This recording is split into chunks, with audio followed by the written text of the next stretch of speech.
and gentlemen, nightmare raids were a nightmare. You're not going to hear me rant in this video about boycott, stay at the game, spending, anything. That's a separate video. I'll make a TLDR on all the shitstorm that kicked off in the past few days, but that's separate. I'm only going to say one thing in this video about nightmare raids. Kabam. For the love of Christ, get it together. You are professionals releasing a piece of content that affects your most dedicated players, your top tier players. Idiot-proof it. That's not difficult. You've been doing this for 10 years, right? I don't know how game design works, but I doubt that's difficult, and I expect a little bit better, okay? And so does everybody else. That's why we're all so mad, all right? Not that difficult to understand, not that difficult to fix. That's it. Right.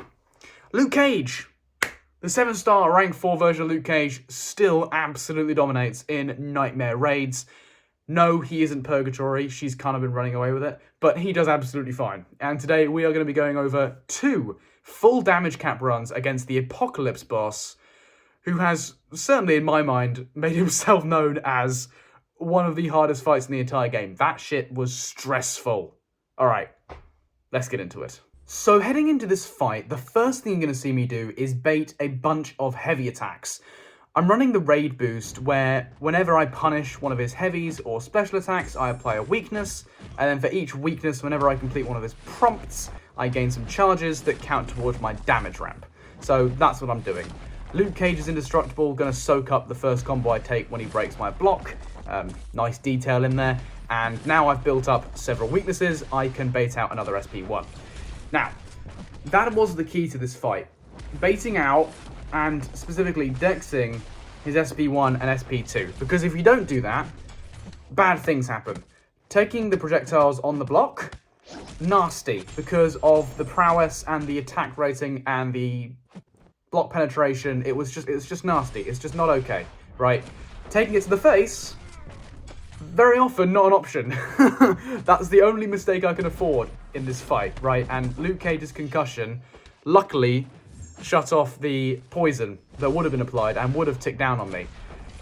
Combine that with the crushed and the unblockable every now and then, and this fight was just a menace. This fight's ridiculous, right? I can see why a lot of people are complaining about this fight and how ridiculous it is. Not a lot of players have that SP1 or SP2 dex down consistently. Definitely not while they're rooted as well. You're going to see me do that a couple times in this fight. I was pretty proud of it. To be honest, I felt I was playing pretty well. Talking of the actual gameplay, the rotation for this fight, it was a combination of SP2 and SP3 with Luke Cage, right?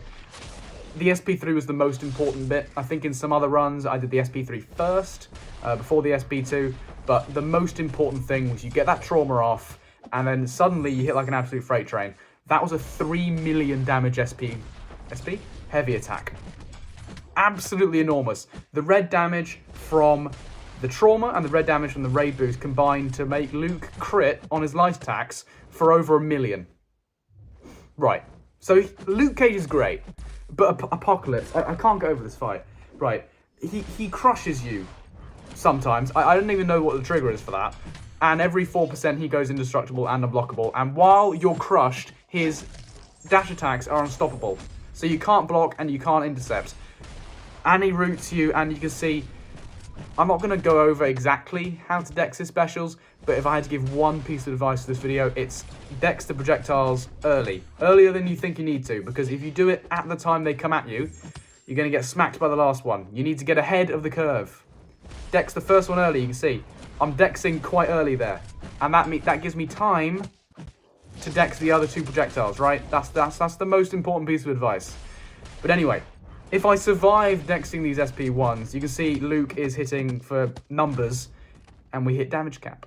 So that's pretty sweet. But let's move it forward to the second fight. Now, these are just 2 damage cap runs that I got. I had 7 fights against Apocalypse today, and I reached damage cap on 4 of them. So Luke Cage, super duper consistent.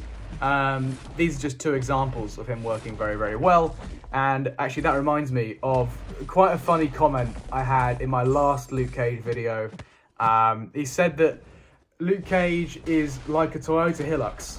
right? And if you don't get that reference, then you're an uneducated clot. Anyway, he's like a toy to Hilux. You can't kill it, very dependable, and you can take it home to your parents. Even though, not very flashy, but you can take it home to your parents and they'll approve, right? Dependable sort of guy. And you can see here, even though I'm getting smacked about, I'm going to chuck off the SP3, and we're going to hit like a freight train. So in this fight, I inverted the rotation, right? Hammers home what I've been saying in previous videos with Luke Cage. You punch the opponent, you do the big numbers, and they die. It doesn't matter really what way you throw the specials. In this fight, I throw the SP3 first, and then the last one, it was the SP2 first. Either way, the result is the same. APOC gets cooked. Same result. You can see here, really irritating in this fight. Like, what if I don't have my relic ready? Well, then I have to sit through this unstoppable or unblockable and indestructible rather, and it's just really frustrating. That's just really frustrating. Kills the tempo of the fight. You only got 3 minutes every single fight. You got to deal with this. And yeah, Luke Cage is hitting for like 700k a light attack, but not every champ's going to do that. That was 1.1 million on the SP2. Not every champ's going to be able to do that. A lot of champs are going to suffer from an interruption in their rotation. For example, Adam Warlock. Adam Warlock, really sensitive if you disrupt his rotation because you need to be getting those hits in. Your big damage comes at very specific times, between 30 and 40 hits in your damage ramp. What if he gets the indestructible in that time? You're cooked. Your damage ramp's gone. Or it's not gone, but it's not getting used, right? And that's not good. Obviously, Luke Cage isn't particularly sensitive to that sort of thing. That was another 1 billion hit, by the way. And he can kind of get through this even with these distractions, as I tank another SB1 to the face. But Luke Cage isn't every single champion, man. And just as I've been yapping, we apply another debilitate. Yes, I am using the heavy attack. Yes. And he goes to damage cap and we go down. So simple as that, really, with Luke Cage. He still dominates Nightmare Raids. He's doing his job. He's doing his job. Dependable, reliable, consistent, exactly what I ranked him for. Using that generic gem, using that awakened ability an awful lot in today's video. And yeah, Nightmare Raids were a nightmare, but Luke Cage comes out on top, as always. So, that is just about all I have for you today. If you have made it this far, then thank you very much for watching, and bye-bye.